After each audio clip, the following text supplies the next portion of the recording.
अस्सलाम वालेकुम, कैसे हैं आप सब? आज आप लोगों को छोटी सी वीडियो दे रही हूँ और बहुत ही मुफीद है ये वीडियो।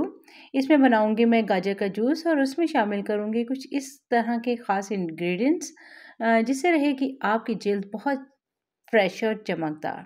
बिल्कुल इन गाजरों की तरह रेड इनके लिए मैंने गाजर धो लिए और जूसर मशीन में इनका जूस निकाल लूँगी। अगर आप लोगों के पास अवेलेबल नहीं है ये जूसर मशीन तो आप लोग ग्राइंड करके गाजरें उनका मलमल के कपड़े में छान के जूस अलहदा कर सकते हैं।